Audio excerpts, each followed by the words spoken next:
There is a strip of land in northeastern Utah where people do not come back the way they went in. Sometimes it is hunters who do not come back at all. Sometimes it is fishermen who walk out 6 hours later with no memory of where they have been. Their watches stopped, their dogs unwilling to follow. Sometimes it is cattle, 14 head from one ranch in one calendar year, gone in ways that no coyote and no mountain lion can account for. Sometimes it is hikers who come down off the ridge in the wrong direction, miles from where they should have emerged, unable to explain how they got there. Sometimes the people are found, and sometimes they are not, and the families of the ones who are not found stop talking about it after a while, because there are only so many ways to ask a sheriff a question that has no answer.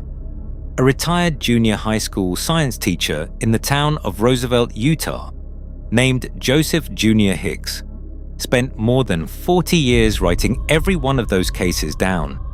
He kept the files in a cabinet in his house. By the time he died in his 90s, the cabinet held more than 400 case files from the Uinta Basin. Some were UFO sightings, some were cattle mutilations, some were the other kind of file. The kind where someone walked into a stand of pine trees on one side of a fence and something that was not entirely the same person walked back out. The Ute, who have lived on the land that surrounds this basin for more than 150 years, do not need a filing cabinet. They have a different system. They have a story, and the story has been told on the porches of houses in Fort Duchesne for as long as anyone living can remember. The story says, in different words from different elders, the same thing it has always said. Do not cross the line of trees. Do not walk past the rise. Do not go onto the path. The path has a name. The Ute call it the path of the Skinwalker. It cuts through one specific 480-acre stretch of ground in Uinta County, Utah, 3.5 miles southwest of the town of Fort Duchesne. Most of the world today knows that 480 acres by a different name. We call it Skinwalker Ranch. The Pentagon spent $22 million between 2008 and 2010 trying to figure out what is happening there. They sent classified instruments. They sent cleared scientists. They sent a retired Army colonel with combat decorations. After 2 years, they could not produce a single peer-reviewed scientific paper. In 2024, the federal agency whose entire job is resolving anomalies of this exact kind quietly released a historical report that addressed the ranch and refused to name it directly. They called it a Utah location. The Ute had a name for that Utah location before there was a United States. The man who can still tell you that name is a Ute spiritual leader named Larry Sespuch. He grew up 4 miles from the property line. He has been giving public interviews about the area since at least 2013. He appears under his real name in the History Channel's documentary series about the ranch. He is on the record, and he has been on the record for over a decade. And what he has been saying, in plain English, is that everything the Pentagon was trying to find, every light, every figure in the tree line, every animal that came apart in ways no predator could explain, was already catalogued by his people in their oral tradition 2 centuries ago. Long before any of this had a name, the Spanish explorers who first crossed the Uinta Basin in the late 1700s, searching for what would later be called the Old Spanish Trail, reportedly wrote in their journals about lights and craft in the sky over their campfires. The Ute saw the same lights. The Myers family, who bought the property in 1934 and lived on it for 60 years without making a single public report of anything strange, almost certainly saw them too, and never said a word about it, because they were smart enough to know which 480 acres to leave alone. The Sherman family, who bought the property from the Myers in 1994, were not smart enough. By the 1970s, the Utah Highway Patrol had stopped filing UFO incident reports from the Wichita Basin. Not because the sightings stopped, because there were too many. Junior Hicks estimated that more than 10% of the population of the Uinta Basin had personally seen something they could not explain. 10%. The Uinta and Ouray Indian Reservation, 4.5 million acres of Ute tribal land, surrounds Skinwalker Ranch on 3 sides. It is the gap where the reservation isn't. And on that gap, the Pentagon spent $22 million trying to confirm what the Ute had been saying for 200 years for free. You won't want to miss this one. Before we continue, make sure you are subscribed and let us know where you are watching from in the comments. I want to know who's been around these parts, who's heard the stories firsthand, and who already knows the names. To understand what the Ute have been saying about that land, you have to understand the town that sits next to it, Fort Duchesne, Utah. Population around 700, headquarters of the Ute Indian tribe of the Uinta and Ouray Reservation, since 1912, when the United States Army turned the old fort over to the Indian Agency and walked away. Most of the houses in Fort Duchesne are within a 5-minute drive of the Skinwalker Ranch property line. Most of the people who live in them have a grandparent or a great-grandparent who could tell you in detail why nobody on the reservation goes onto that land. Larry Sespooch was born and raised in Fort Duchesne. He is a Ute spiritual leader, a former tribal radio host, a documentary filmmaker, and an elder who has spent a significant portion of his adult life acting as a translator between his community and the outside world. When the History Channel began filming The Secret of Skinwalker Ranch in 2020, Sespooch agreed to appear on camera under his real name to explain what his people had been saying about that piece of land for centuries. He had given the same explanation in less polished form to a paranormal researcher named Mark Capel back in 2013. He has given it to anyone who has asked since.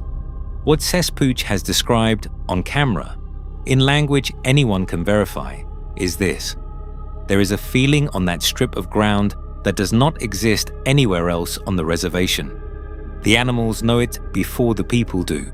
The dogs will not cross certain lines. The cattle drift away from the fence on the reservation side and refuse to come back. The birds do not nest there in the spring the way they nest 2 miles away in the cottonwoods along the river. The wind off the bluff sounds wrong, and the wrongness is not in the wind itself, but in the air the wind is moving through.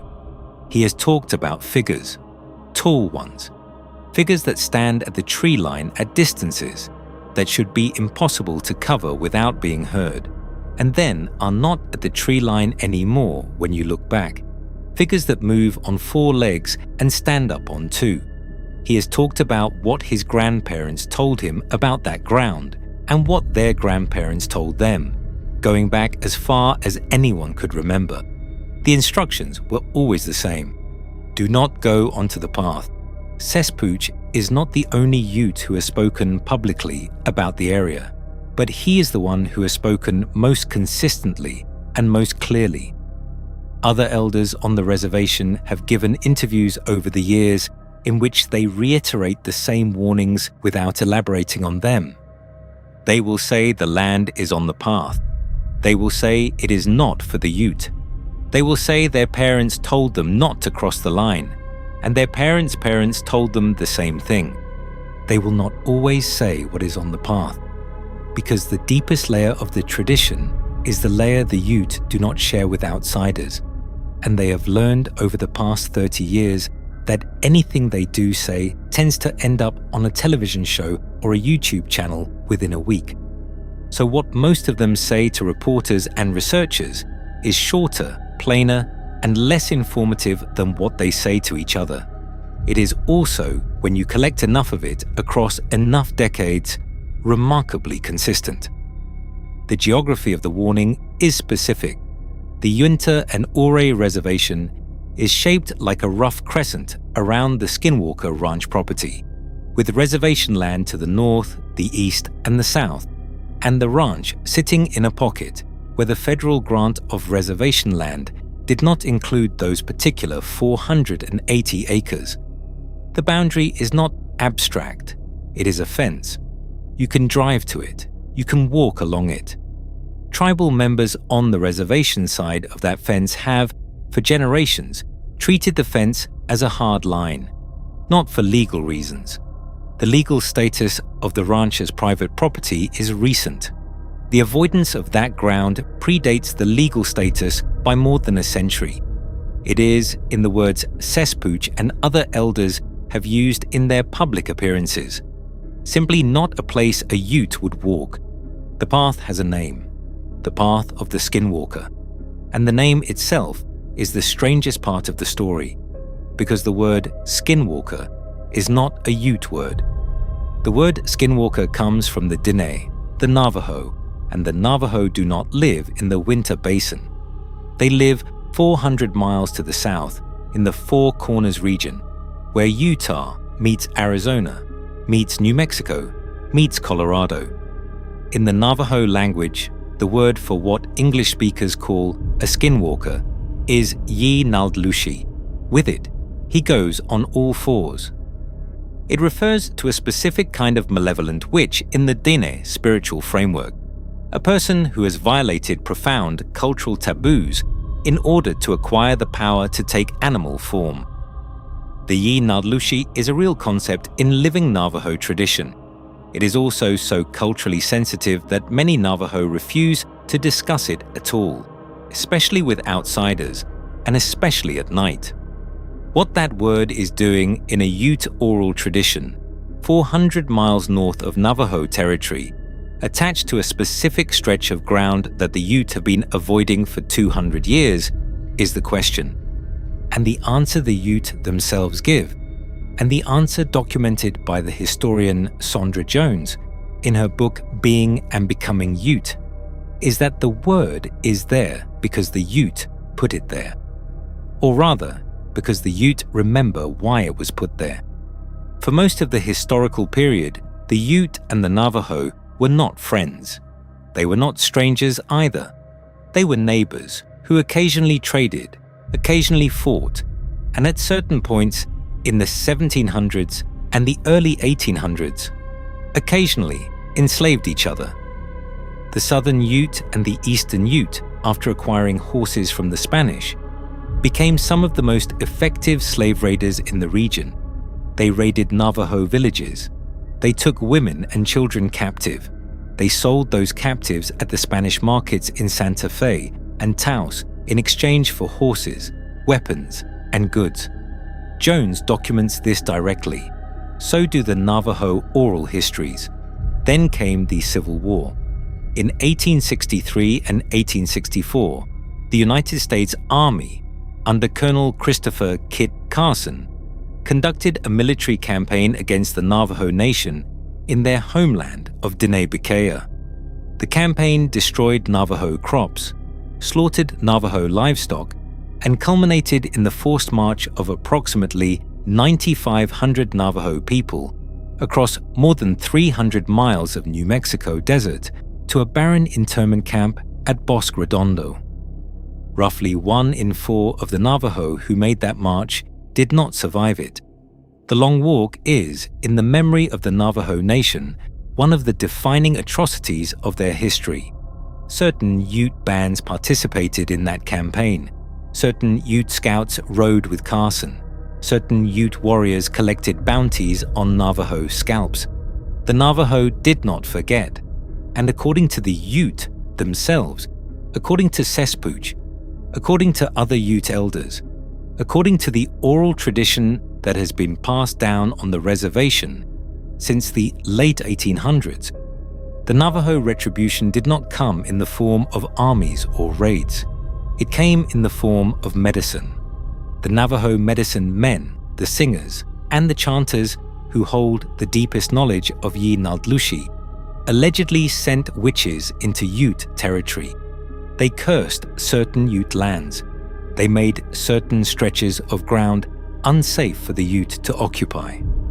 One of those stretches of ground was the 480 acres that the Sherman family would, more than a century later, attempt to ranch. The Ute have known this story for as long as the story has existed. Sespooch knows it because his grandparents told him. His grandparents knew it because their grandparents told them. By the time the Myers family bought that property in 1934 and started running cattle on it, the Ute warning about that specific piece of ground was already 8 decades old. By the time the Shermans bought it from the Myers in 1994, the warning was 140 years old. And by the time the Pentagon contracted Robert Bigelow to study it in 2008, the warning was approaching 2 centuries. The Pentagon did not consult the Ute. The Pentagon never asked. I have been researching things like this on the channel for a while now, and every time I do one of these videos, the same thing happens in the comments. Native American viewers show up and tell me their grandparents said something similar. That's not a coincidence. That's the whole point. The fact that the Ute knew was one record. There was another record, kept by a man who was not Ute, who lived 20 miles to the west of Skinwalker Ranch in a town called Roosevelt, and who spent 4 decades of his life turning the Uinta Basin's strangeness into something a scientist could read. Joseph Jr. Hicks was born in Roosevelt, Utah. He went to school there. He grew up there. He came back from college to teach there. For most of his career, he taught science at the local junior high. Generations of Uinta Basin kids, including a substantial number of Ute kids from the reservation, because the Roosevelt School District served the reservation as well, sat in his classroom learning about photosynthesis and Newton's laws and the periodic table. He was, by every account that survives him, exactly the kind of small-town science teacher you would hope your child got assigned to. Methodical, patient, kind, a little obsessed with record-keeping. In 1953, Hicks's students started telling him about lights they had seen in the sky over the basin. Not in the way kids tell ghost stories, looking for a reaction. In the way kids tell their teacher about something that confused them, because the teacher is the adult they trust to take the question seriously. Hicks took the question seriously. He started writing it down. He kept the notes in a filing cabinet. By the end of the 1950s, the cabinet had a few dozen case files. By the end of the 1960s, it had over 100. By the time Hicks retired from teaching in the 1990s, the cabinet held more than 400 individual case files documenting reported UFO sightings, cattle mutilations, and other anomalous events across the Uinta Basin, with the earliest cases dating back to the 1950s and witness accounts going back further than that. Every case had a name. Every case had a date. Every case had a witness reliability assessment, because Hicks was a scientist by temperament, if not by credential, and he understood that not every witness was credible, and that the credibility of a witness was itself data worth recording. The categories in his cabinet were varied. There were straightforward UFO sightings, of course, lights in the sky, craft of unusual shape or movement, objects that came and went without engine noise. There were cattle deaths consistent with the regional pattern of so-called surgical mutilations. There were close encounters in which witnesses reported entities of some description, sometimes in conjunction with a craft, sometimes alone. There were the lost time cases, drivers who pulled over to look at a light in the sky and arrived home 2 or 3 hours later than they should have, with no memory of where the missing time had gone. Hunters who walked into the timber and walked out at a different point on the compass than they had entered.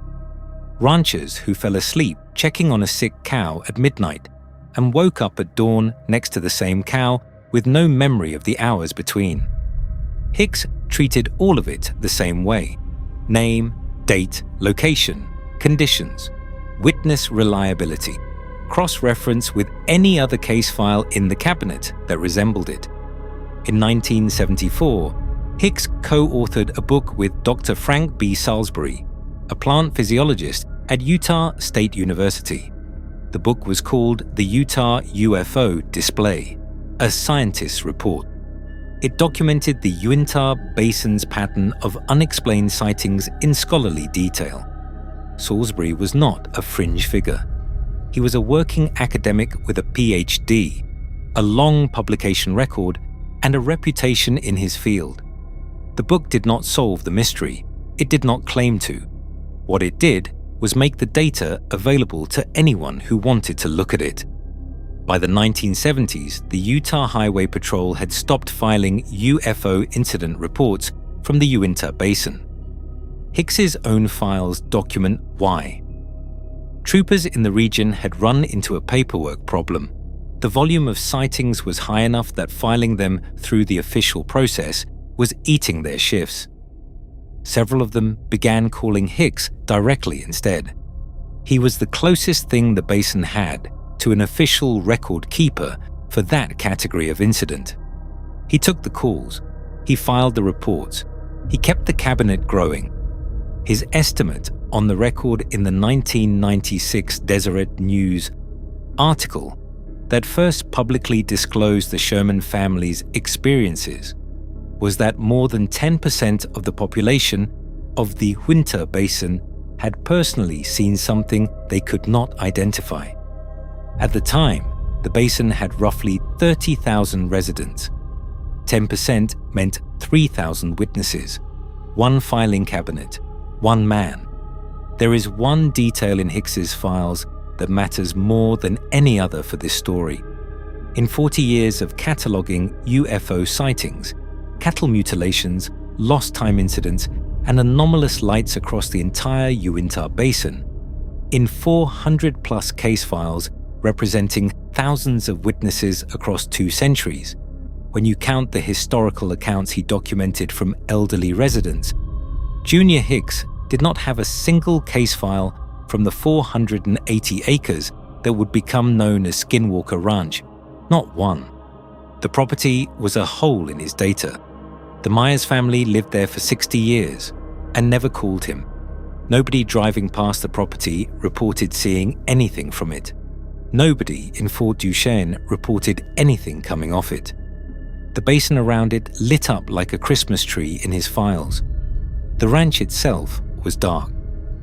I want you to sit with that for a second. The single most famous paranormal property in the entire American West generated 0 documented incidents for 60 years before the Shermans moved in.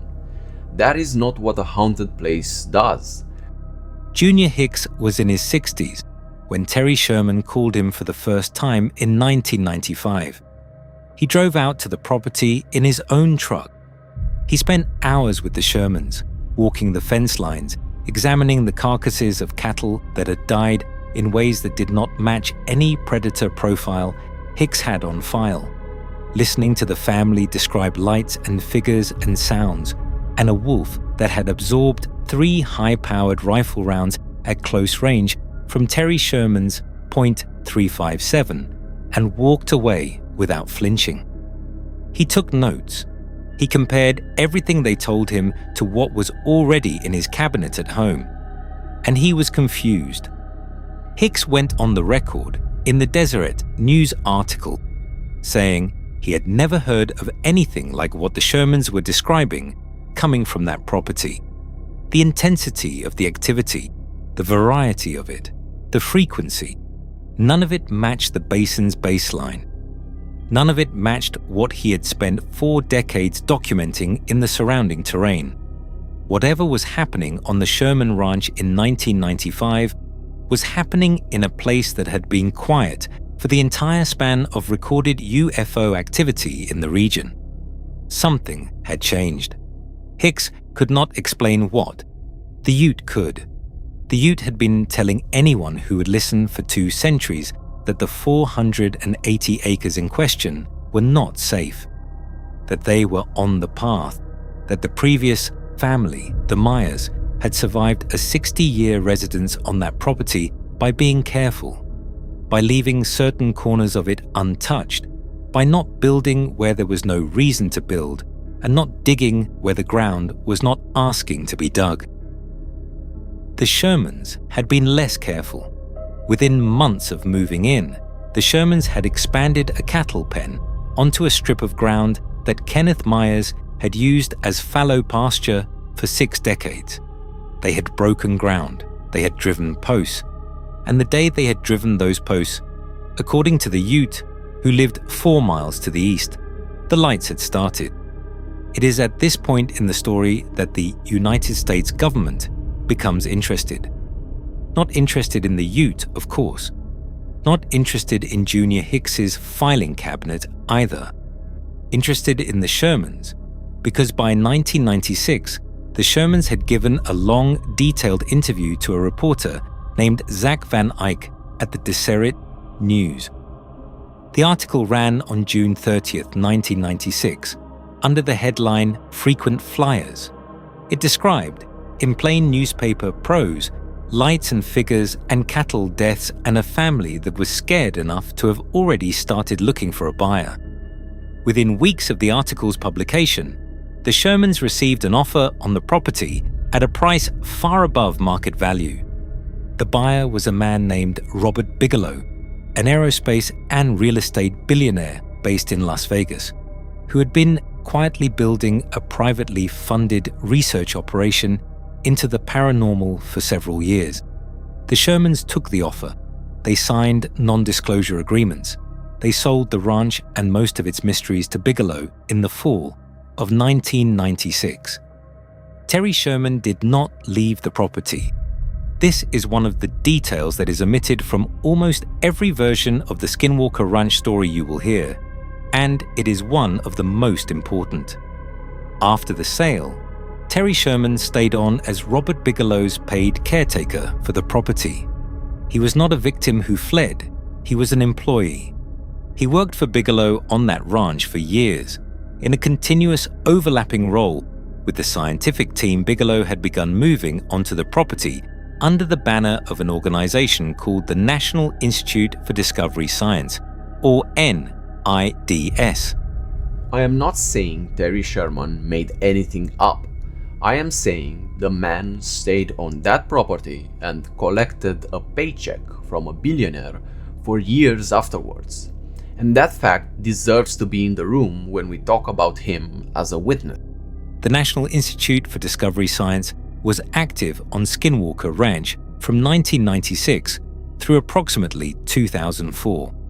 It was staffed by working scientists, physicists, biologists, veterinarians, engineers, operating under the supervision of a senior researcher named John B. Alexander, a retired United States Army colonel with a long career in non-lethal weapons research and a personal interest in anomalous phenomena.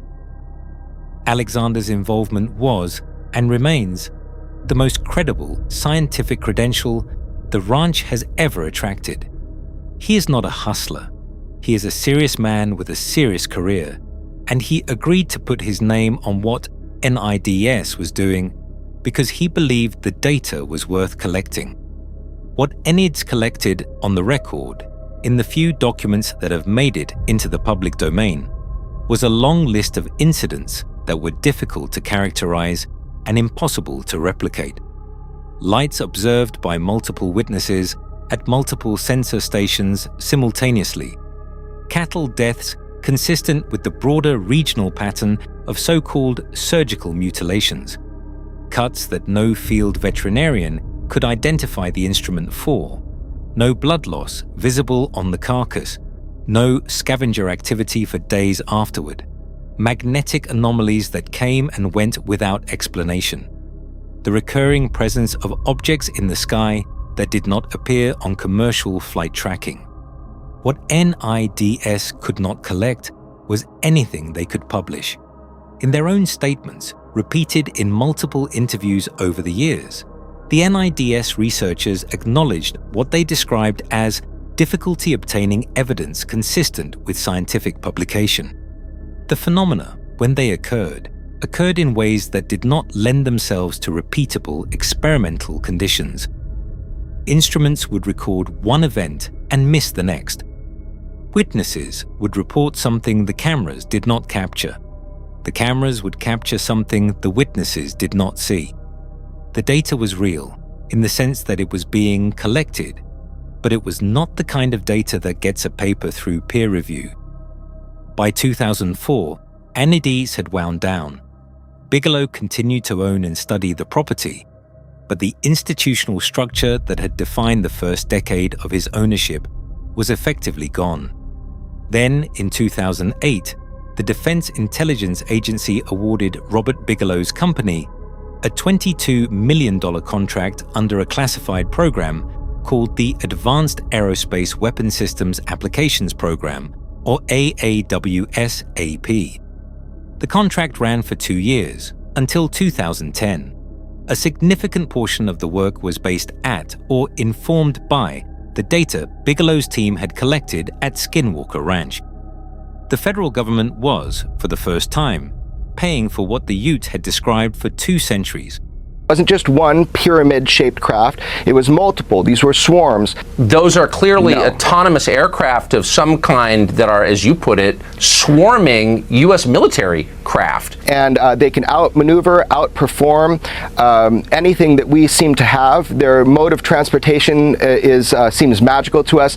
It's unbelievable. And now finally we're having a rational, sober discussion about this. AWSAP was conceived inside the DIA by an intelligence officer named James Lakatsky, who had read the early NIDS literature on Skinwalker Ranch and concluded that the property was a potential proving ground for the kind of phenomena the Pentagon needed to understand for reasons of national security. Lakatsky's pitch to his superiors was direct. If unidentified aerial phenomena were real, if they were physical, if they could be measured, if they had a footprint of any kind on the world, then the United States needed instruments on the ground at the place where they were happening most reliably. That place, in his assessment, was the 480 acres in Uinta County, Utah, that Robert Bigelow already owned. The contract that resulted is, today, the most heavily scrutinized federal expenditure on the paranormal in American history. It is also one of the least understood because the data it produced has never been fully released. There is one detail about the AAWSAP period that is worth lingering on. The senior researcher who oversaw the work on the ground, the man whose career credibility most directly underwrote the Pentagon's investment, was Colonel John Alexander. In 1997, after NIDS had been operating on the ranch for roughly a year, Alexander made a public statement that there had been, on direct observation, definitely no craft and nothing of significance on the property. 16 months later, in August of 1998, Robert Bigelow himself made a contradictory public statement that strange airborne activity and unusual animal deaths had continued on the property throughout the same period. 2 statements, same organization, same property, 16 months apart. The contradiction was never publicly resolved. What it indicates is either that one of the 2 men was wrong, or that what was happening on the ranch was happening in a pattern that did not match the observation schedule of the people who were watching it. The result of that $22 million 2-year effort, in terms of what made it into the public scientific record, was 0 peer-reviewed papers. There are unclassified DIA Defense Intelligence reference documents that came out on topics ranging from anti-gravity to wormholes to consciousness. But those documents are not scientific publications. They are internal Pentagon white papers. They do not pass peer review. They were not intended to. and the actual data collected at the ranch during the period, what the instruments recorded, what the scientists observed, has never been released to the public in a form that anyone outside the program can analyze.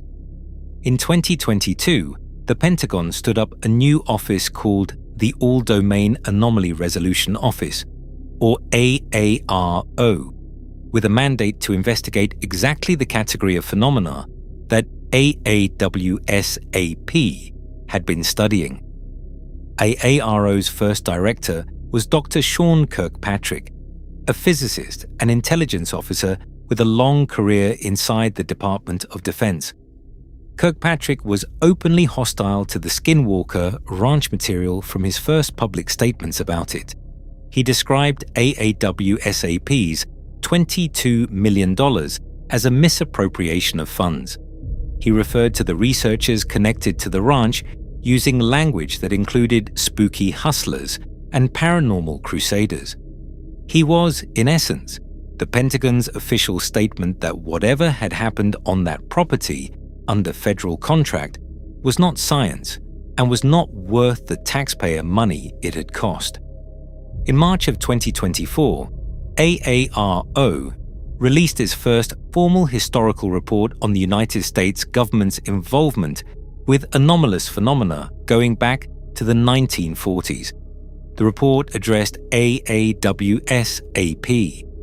It addressed the work that had been conducted in Utah. And in the official text of the report, the agency did not name Skinwalker Ranch directly. It referred to a Utah location. The reader was left to infer. This is what $22 million and 30 years of federal interest produced.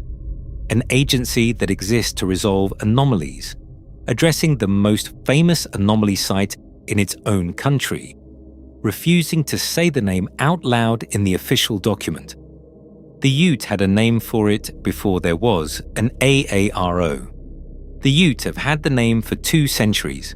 They will say it directly to anyone who asks. Larry Sespooch will say it on camera. The path of the Skinwalker. The Pentagon will not. The pattern of this story is the point of it. 60 years of nothing on that land while the Myers family ran cattle without disturbing the ground that should not be disturbed. 3 decades of high strangeness from the moment the Sherman family put a fence post into the wrong corner.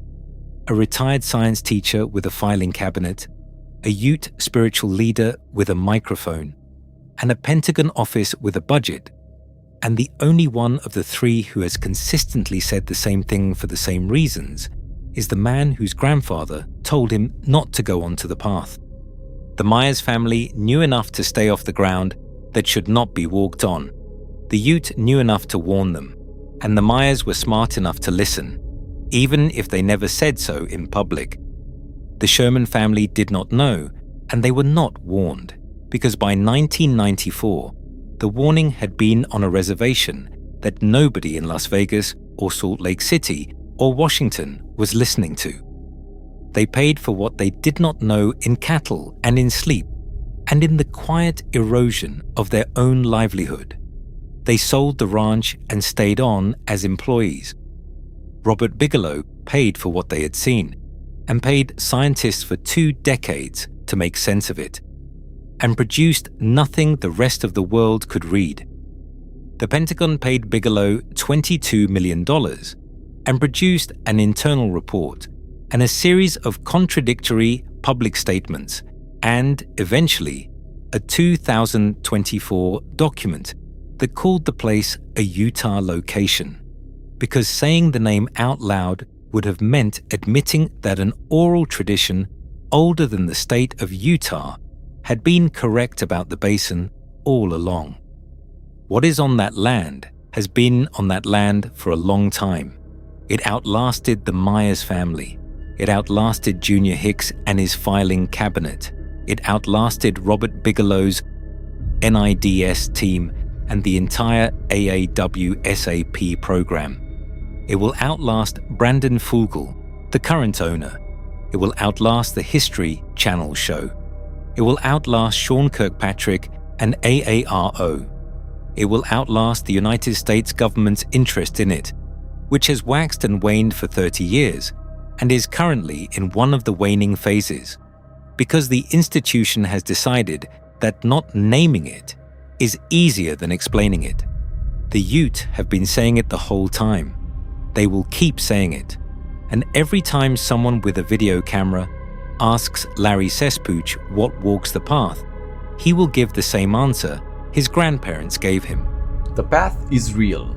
The thing on it is real. The Pentagon is welcome to come back and try again. The natives will be here when they do. Comment Skinwalker below so I know who made it to the end. Hit subscribe and let me know in the comments where you are watching from. Thank you for watching, and I'll see you in the next one.